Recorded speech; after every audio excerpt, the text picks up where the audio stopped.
দোষ তো আপনার। কোনো খোঁজ খবর নাই, কোনো যাচাই বাছাই নাই, একটা ফলারে ব্যক্তি ঢুকাইছেন। মনে হইতেছে শীতকালে সবজি বাজারে গেছেন, একটা লাউ কিনে আনছেন। আমি যে প্রথমে বলছিলাম যে তার চেহারাটা দেখতে চোরের মতো লাগে, কথা তো শুনেন নাই আপা। আমার কথাটা বাসি গেছে। আরে চেহারা দেখে তুইব না।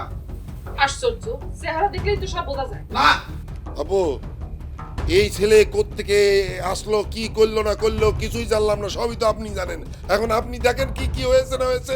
এখন আমার তো সন্দেহ হচ্ছে যে এই ছেলে, এই তোমার গয়নাগাটি যা ছিল সব একটু চেক করে দেখো তো যে নিয়ে চলে গেছে কিনা। কেউ কিছু নিয়ে যায় নাই।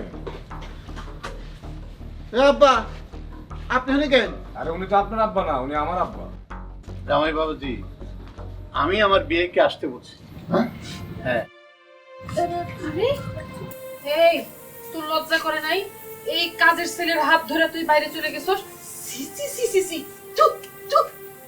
আমার কিন্তু প্রথমেই সন্দেহ ছিল, আমি কিন্তু বলছিলাম, কেউ বিশ্বাস করে নাই।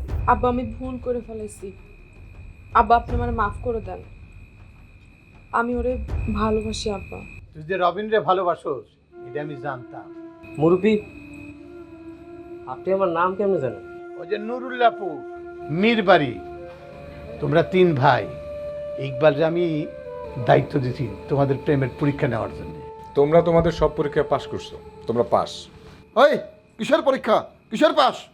আপু, এই ছেলে কি বলতেছে? এই ছেলে, এই এই পরীক্ষা নিয়ে তুমি কে? কে তুমি? শোনো, ইকবালের মামা আমার বন্ধু। ইকবালের বাবা মা কেউ নেই, ওর মামাই ওকে মানুষ করছে। আমার বন্ধুটা কিন্তু নাই, মারা গেছে। মারা যাওয়ার আগে আমার কাছে বলে গেছে, বন্ধু আমার ভাগ্নেটাদের দেখে রাখো। তখন থেকে আমি ভেবে রাখছিলাম যে হীরামণির সাথে ইকবালের বিয়ে দিব। কিন্তু যখন আমি জানতে পারলাম যে ইকবালের প্রেম হচ্ছে জহরতের সাথে,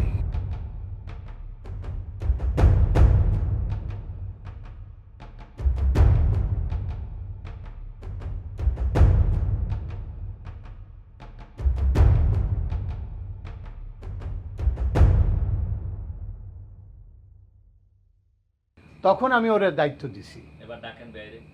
বিয়াই, আসেন আসেন। হ্যাঁ, কি বিয়ে? আপনি কি বলছিলেন মনে আছে? অবিয়াই, আমি গর্বের সাথে বলছিলাম আপনার কোনো ছেলে নাই, একটা পোলা দত্ত থেকে হইলো আনেন। আপনি বলছিলেন না যে শেষ বয়সে কি হবে? আপনার সে এক ছেলে আমার কন্যার সাথে প্রেম করে আমার বাড়িতে ঘর জামাই আছে। আব্বা, আপনি তো দুনিয়া জুড়ে প্যাঁচ লাগায় রাখছেন, আমার মাথায় তো কিছুই ঢুকতেছে না। প্যাস আমার মাথায় নাই, প্যাস তোমার মধ্যে। খালি চুরির ধান্দা করো তুমি। সিসি আব্বা, আপনি নিজের মেয়ের জামাইরে চোর বললেন? এই চুপ থাকো তোমরা।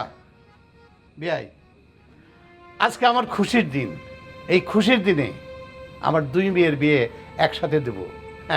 হীরামণির বিয়ে দেব রবিনের সাথে, আর জহরতের বিয়ে দেব ইকবালের সাথে।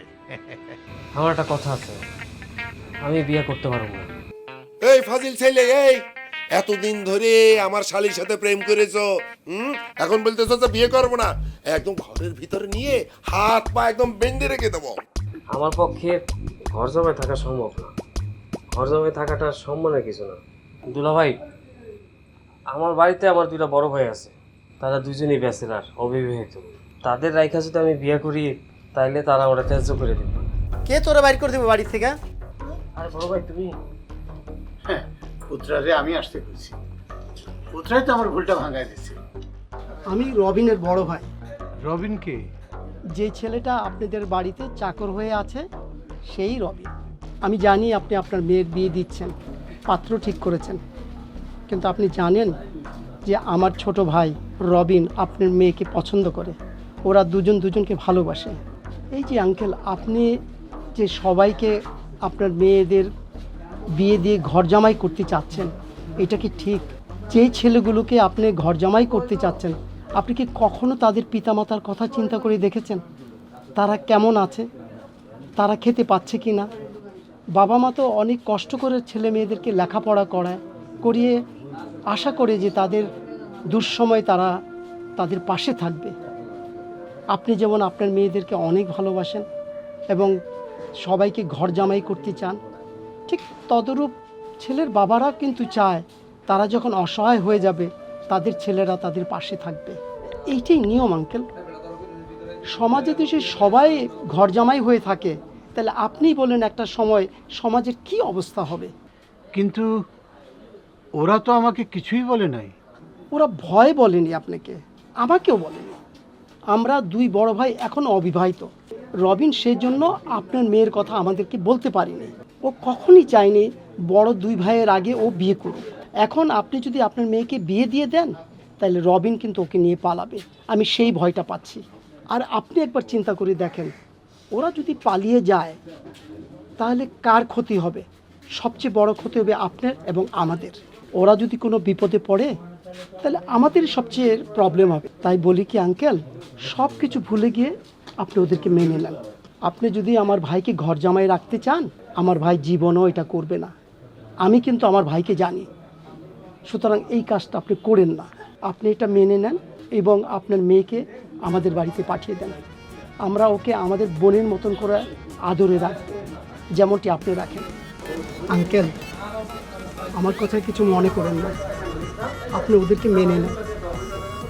বড় জামাই, আমার যা সয় সম্পত্তি আছে আমার তার কন্যার মধ্যে ভাগ করে দেবো।